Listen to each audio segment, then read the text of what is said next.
आज Mountain Dew ने दिखाया एक ऐसा कमाल जिससे मैंने अपने सारे सेब के तौलिए कर दिए हैं बना के ख़त्म।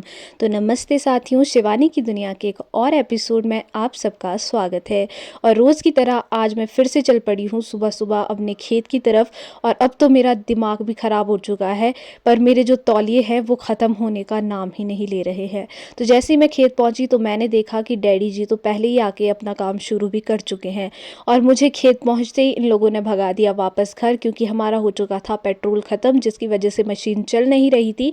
तो घर पहुँच के मैं लेके आ जाती हूँ मशीन के लिए पेट्रोल, और उसके बाद मैं तैयार हो जाती हूँ अपनी जंग लड़ने के लिए। और आजकल मिट्टी इतनी ज़्यादा रूखी है ना कि मेरे पूरे हाथ बहुत ही ज़्यादा ड्राई हो चुके हैं और फट भी चुके हैं। तो उसके लिए मैंने पहन लिए थे ग्लव्स, और मैं लग चुकी थी अपने कर्तव्यों को पूरा करने के लिए, इस उम्मीद में कि शायद आज मैं सारे तौलिए बना के ख़त्म कर लूँगी।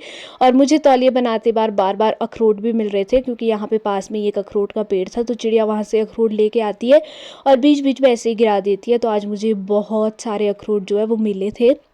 और थोड़ी देर बाद ही ये 4 तौलिए मैंने कर लिए थे बना के ख़त्म। और ये 4 तौलिए बनाते बनाते ही मेरी हालत बहुत ही ज़्यादा ख़राब हो गई थी। और अब मुझे डर लग रहा था कि मैं आगे के तौलिए कैसे बनाऊंगी। पर फिर मेरे हाथ में आई ये माउंटेन ड्यू, और मुझे पता चला कि डर के आगे ही जीत है। और माउंटेन ड्यू की एक घूंट पीने के बाद मेरे अंदर आया ऐसा जोश कि मैं लग गई थी पूरे जोश के साथ तौलिए बनाने। पर ये क्या, 1 मिनट के अंदर ही माउंटेन ड्यू का असर हो गया था ख़त्म। और फिर मैंने सोचा कि मैं उठाती हूँ अपना दूसरा हथियार, जो थी चाय। और चाय का एक घूंट पीते ही मेरे अंदर फिर से आ गया था जोश, और मैं फिर से लग गई थी पूरे जोश के साथ तौलिए बनाने के काम में।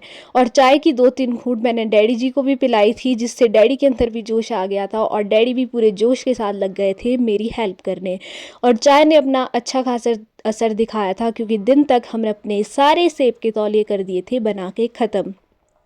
और जैसे ही मेरी घर जाने की बारी आई तो मम्मी ने मेरे पास यहाँ पे लगा दिया था बान की हरी पत्तियों का बोझा।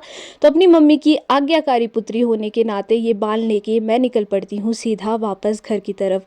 और घर पहुँचते ही सबसे पहले ये बान की हरी हरी सी पत्तियाँ दे देती हूँ मैं अपनी गौ माताओं को, क्योंकि इनको इन पत्तियों का बहुत ही ज़्यादा बेसब्री से इंतज़ार रहता है।